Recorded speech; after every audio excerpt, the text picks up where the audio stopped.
What's going on, guys? Semi-Mong from Game-On here, and we're back with another tutorial on lockpicking. This is just in case you didn't find the tutorial that Elder Scrolls gave you in that little dungeon part good enough.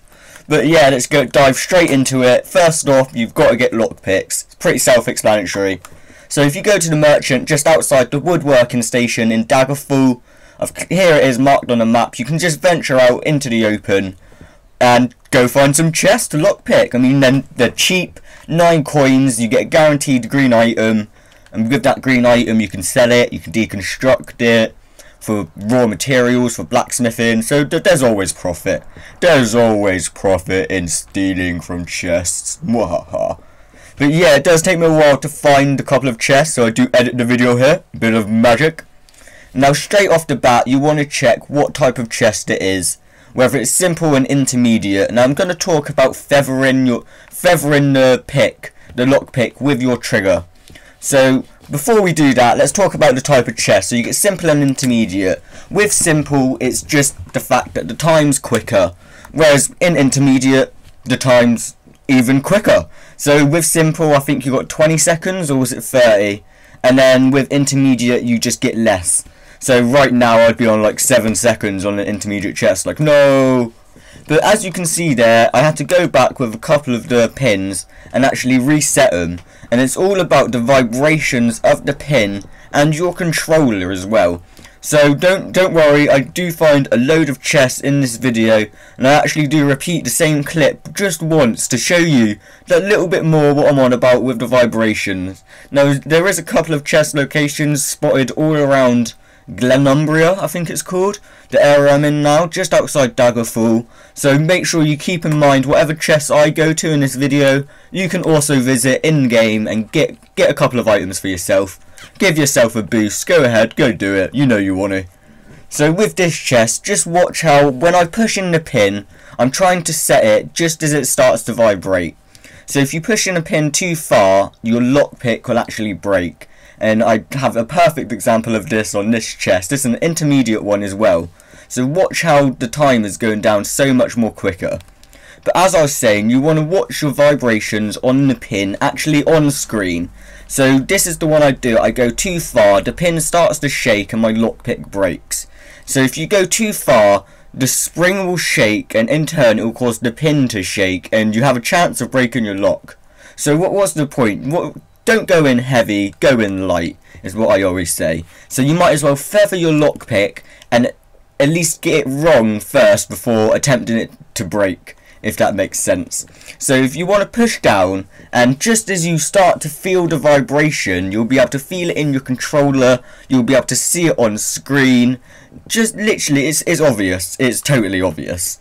So just as you're about to feel the vibration, you want to let go, and if this doesn't set in, you want to do the same thing but just a little bit further, maybe a millimeter or two further, and this will actually intensify the vibration, but it means you're in the exact right place. So as you can see on this pin, I went down too far and it didn't set, or it didn't go down far enough. That pin I got it set on. This pin I went down too far, it started to vibrate. This pin I went down too far and the pin started to vibrate. So you can see where I'm going with this. If you go down too far, the pin does vibrate. So this is the one I actually repeat because it's the perfect example.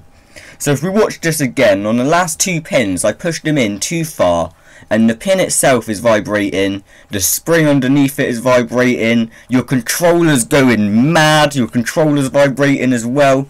So if we watch, I feather in the first 2, didn't get it close enough on the first one, the second one I get spot on the third one, nope, pushed it too far or released too early. But these are the ones you can see where I'm pushing too far. As you can see, the pin is physically moving, and that is not what you want.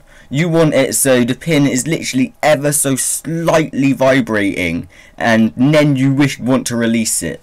And now the perfect way to actually tell if your pin is going too far or if you're doing it right is through your controller.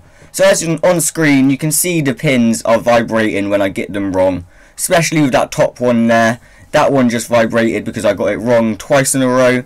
Now your controller's the key to this, so when you're pushing in a pin, you can feel the controller ever so slightly vibrating.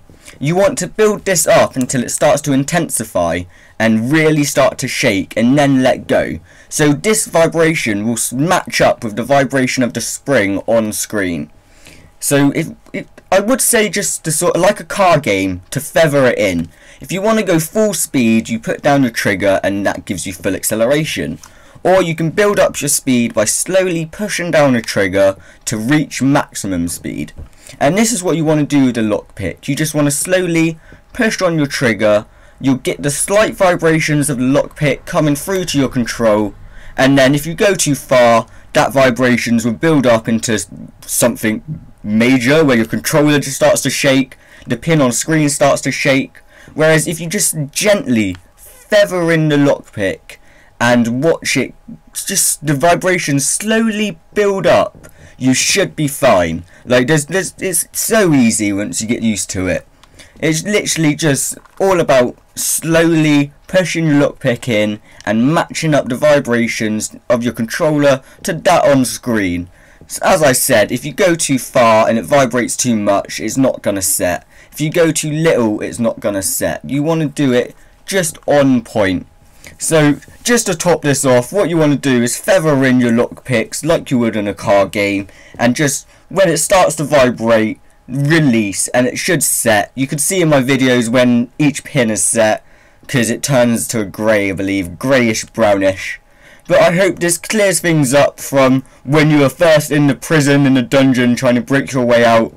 I've been your guy Semi-Mong. Remember to like and subscribe if you're enjoying the content, and I'll see you on the next video. Bye!